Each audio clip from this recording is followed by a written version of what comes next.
Hey guys, in this video, I just wanted to reach out to Alex and get him on so we could talk more about how he got $2.5 million in prop firm capital in 5 weeks of joining the academy. He was able to get funded with those accounts in a week, right?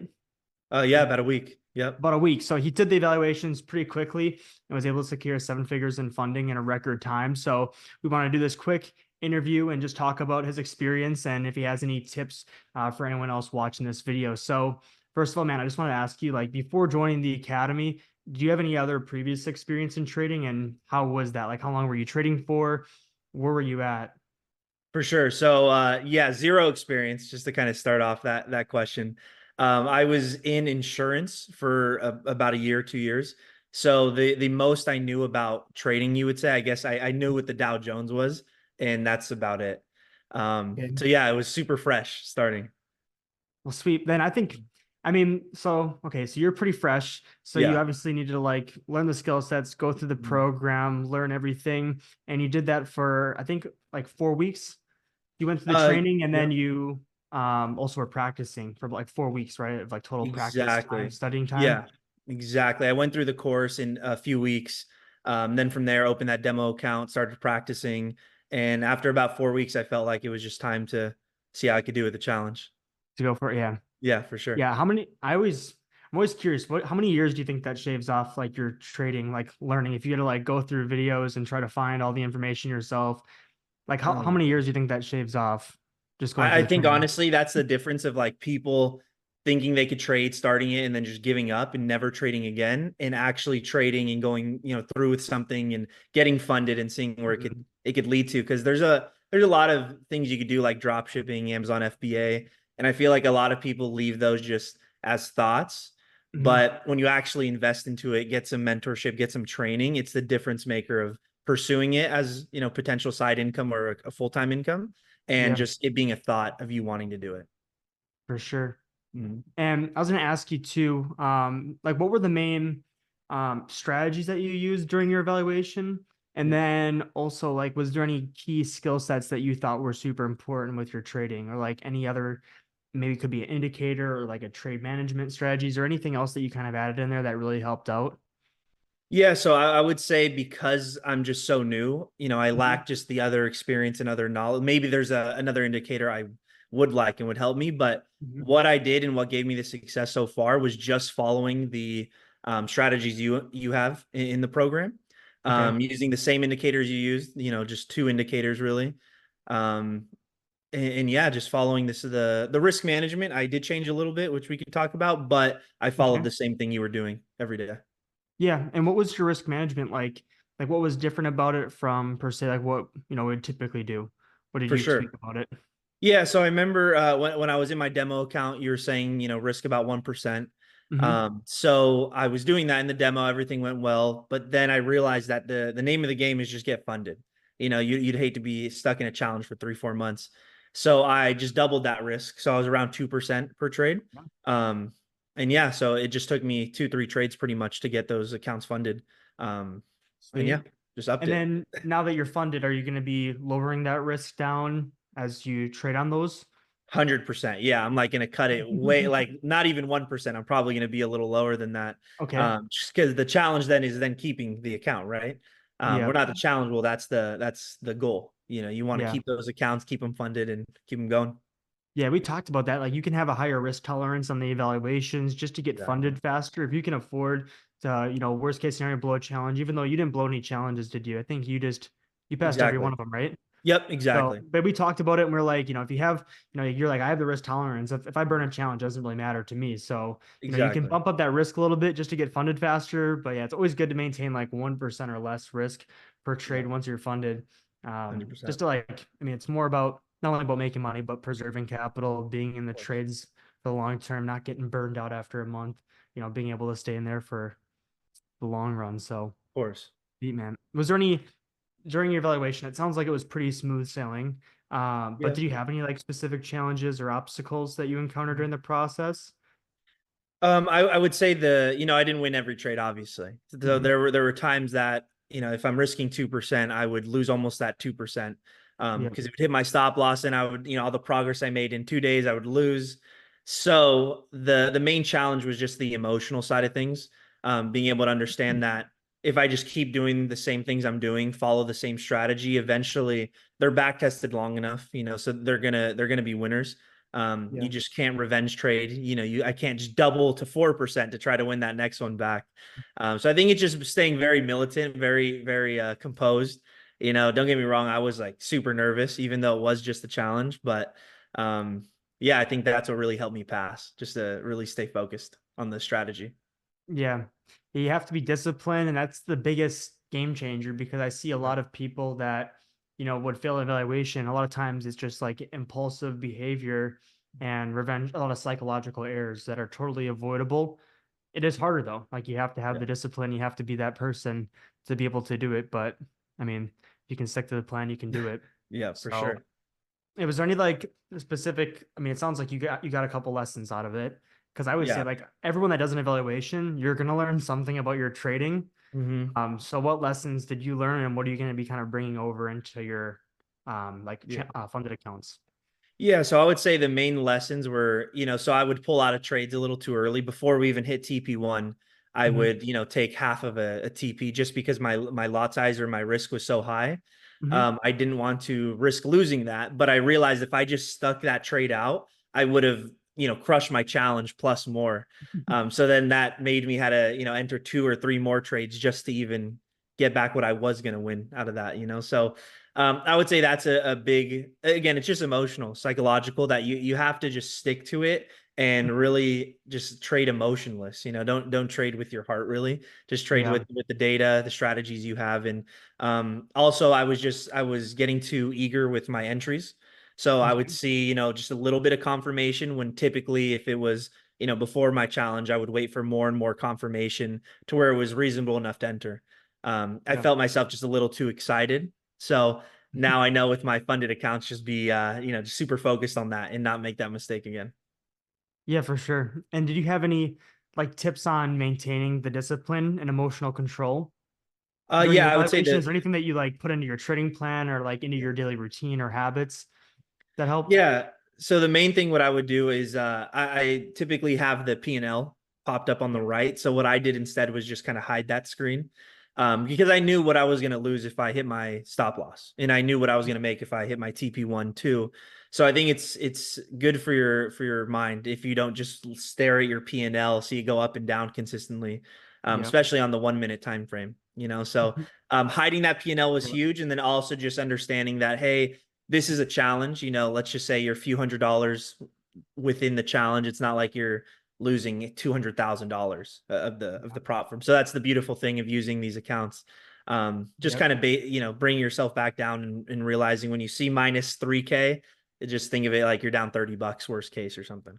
Yeah, like it's really different because you do have to get used to that fact. And that's Yeah. one of the things that a lot of people mess up with their psychology during the evaluations is, Yeah. being down $1,000, $2,000 in a day to someone that like may not have been used to that before. Like you Yeah. weren't used to just putting out maybe thousands of dollars No just way.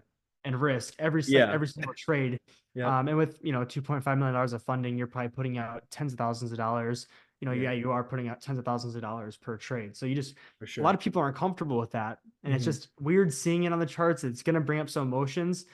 because if you personally lost maybe 25 grand in like a couple minutes, it might affect you. Like, Yeah, you'd for be sure. you wouldn't be very happy. So Yeah. you definitely have to get used to it. But I mean, with everything, just time in the Of markets is gonna course. solve that for sure. Yeah. Um, Sweet man. And I was gonna ask you too, like, your evaluation was pretty quick. Yeah. So you didn't really have any market changes that happened during your evaluation, but possibly there was some market changes from when you were practicing to doing your evaluation. Was there anything that kind of like changed? Because that can happen to a lot of people where they go into, practicing for the evaluation, it looks a certain way, the results are a certain way, and they go into a test and it's not always the same Sure. because the market conditions change, their strategy might not be working the same. Did anything Sure. like that happen to you or No, no, I would say the only difference for me was that on my demo, I was using a different trading platform. And then for the challenge, I was using a different platform. those just a little bit? Yeah. Yeah, so it's just the where I click buy and sell were looked a little different. But as far as the strategies go, no, everything was super consistent just because again, what you teach in the program, it's good or a bad day, whatever the market conditions are, we're able to adapt with this strategy. So it doesn't take, rocket scientists to be able to do this. It really just is being strict on yourself. Yeah. And like I was gonna ask you too, like so before you were joining, Yeah. before you joined to like now being in the program, seeing everything, going through the trading strategies. I mean, I know we talked a little bit about it before that I was saying these strategies are like stupid simple to use. What do you think? Do you think that they're pretty easy to learn and like utilize every day?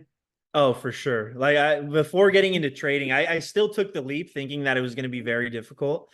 Hmm. Thinking that I was going to have to really like sit here with 10 books in front of me and start understanding all this stuff, but it's very simple. The way you lay everything out. And I've tried to do the YouTube University researching strategies and what works. Hmm. And a lot of people overcomplicate things, but the way you kind of laid things out was just super short. It was sweet to the point. Wasn't overcomplicated. You had everything laid out step by step.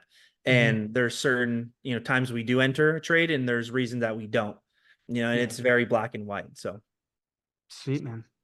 yep. And going from novice to Yeah. $2.5 million platform trader, Yeah. what advice do you have to other people who are going to be preparing for their evaluation or they're going through an evaluation right now? Any Yeah, I tips would you have? say, yeah, for sure. I would say the biggest piece of advice is really focus and find your edge within the market. So I know you told me a lot when I was practicing that, I could try scalping, I could try swing trading, I could try doing all these things. Mhm. But just like anything you do, you want to find something you're very good at. Rather be a master of something than just a jack of all trades. So I Mhm. took that mentality and just really got good at the, strategies you teach, just a couple of the strategies we have. And Mhm. I focused on that, studied the charts. I know down the road I want to swing trade, scalp, all that. But Mhm. as of right now, I think if you're preparing for an evaluation, it could be, a detriment. It could really slow your progression if you try to focus on a million things. So just focus on one or two things, get amazing at that, become an expert. So then, going into your evaluation that you can really repeat that process day in and day out. Yeah, that's key. Having your edge. And I've also noticed everyone, even if like, so you came in and used my edge. A lot of people Yep, have come in and used my edge, but everyone still executes a little bit different. I for always find that sure. like each specific person has their own unique edge that can also add into like the account. I've Yeah. seen it with the trade management side or like maybe the confirmation side on the front end. I Yep, know we're pretty like fresh into this, for so I'm sure. excited to see like later on in the next upcoming months, like what extra edge do you have that, Yeah, everyone has their own little personal quirk for that, sure. gives them that extra little edge. So I'm excited to like work with you more here and kind of like learn what it is. Of Um, course. yeah, it'd be super Yeah. exciting. I mean, this is super like day one, fresh. Yeah, I got funded, of course, so the strategies worked, but even the language, like I'm still getting used to saying the right things and looking for the right things when because there's so many Mhm. days you've experienced that I haven't. So I think just as the months go on, the weeks go on, years, just gonna get better and better and better. It's like anything. Yeah. You play a sport or any other career that you're in, you get better the more you do it, and the more focus that you put on your craft. It's just gonna keep getting better for you. So Yeah. I'm And excited too. yeah, and I was gonna ask you too, like, I think that back testing is super important inside of Absolutely. trading. Did you do some back testing? Like when you came into the program, you went through the strategies, you went back through and you looked at like previous examples of each of those strategies executing, right? Yep. Yeah, 100%. That was like one of the first things I did after learning the strategies and because it's one thing to kind of see you explain it and see it on a PDF in a video, etc. But it's another thing to actually see what it would have done in the market. Yeah, So, and I always think I it's went good to back see like, weeks. Yeah. yeah, and if you can see like 30, 100 different Oh examples yeah. of that strategy happening, you're gonna learn it like you're gonna see all the small little quirks Yeah. it has, any small details, anything that you would want to Yeah. change. You get to understand it better, like when to exit the market, when to move your stop Mhm. loss, when you just see so many of those examples. And that's the thing is like when you're first starting out, you don't have time in the market, but Yeah. that's the one advantage that you definitely did then is just going through all those previous Of days and course. getting maybe 90 days of trading experience. And like, you could Exactly. realistically do that in 10 hours, probably just Oh back yeah, testing for through. sure. And you could get 90 days, a year of trading experience Yeah, throughout there. So yeah, it's always a huge 100%. tip I always see. Yeah. But But yeah, man, like what are you focused on long term though? Like how much capital are you trying to get, and what are you trying to do with trading? Like, is there a certain number you're trying to get to per month? Um, and are you going to be doing anything with your trading profits after? I know some of Yeah. our students like to do go into real estate or invest into another business or just like to travel more. Everyone has a different like reason why they're kind of doing it. Yeah. So kind of just curious, like, what are your long-term goals at? For sure, yeah. I would say one of my just biggest goals as of right now, my 100% sole focus is just on trading because Mhm. I find it very hard if I have my feet in different buckets. You know, if I'm trying to do, three different things, I'm not gonna get good at just one thing first, Yeah. So I have the luxury to just be able to focus on trading right now as I am progressing and learning and getting better. Um, but even then, it's not like this takes 10 hours a day. This just takes a little bit of focus in the morning, review how your trades went, and then move on with your day and do it again. But it's about consistency. So my goal is just Yeah. getting really good at this, getting as much experience as I can get. I would say an income goal is just hitting 5 figures as quickly as possible in payouts. Yeah. Um, I would say that's a really big accomplishment for most traders if they can crack that 10K a month in profits. That'd be huge. And then just scaling it from there. Once I feel super confident and I feel like I can do this kind of brainless, just mindless, and do it every morning. Hmm. From there, we'll see what this leads to. Maybe I open up a cash account and start trading my own funds, or I don't know if I would ever do that though, because I can't find 2.5 million, sitting there. But Yeah. Right. I don't know. Who know? I don't know what's gonna, what my long term goal is besides trading, but my sole focus is just getting really good at this right now. Yeah, man. It's still just the beginning. So we got a Yeah, long ways to go. We'll see where 100%. we end up, and maybe we'll have to do another interview quick and check in Yep, after like a year or whatnot. for sure. Um, but man, thanks for doing this interview quick, giving some value to Yeah. everyone. I appreciate it. Appreciate you. Congratulations again on $2.5 million in funding. That's Yep. epic. And it took you like 5 weeks of joining the academy. So Yeah. man, like that was super awesome to see. Record. That's the record for seven-figure trader. Before I told him it was $1.2 million in 60 days. So he just beat the record. So that's awesome. So congratulate Perfect. him down below, and thanks for watching, everyone. I'll see you guys in the next one.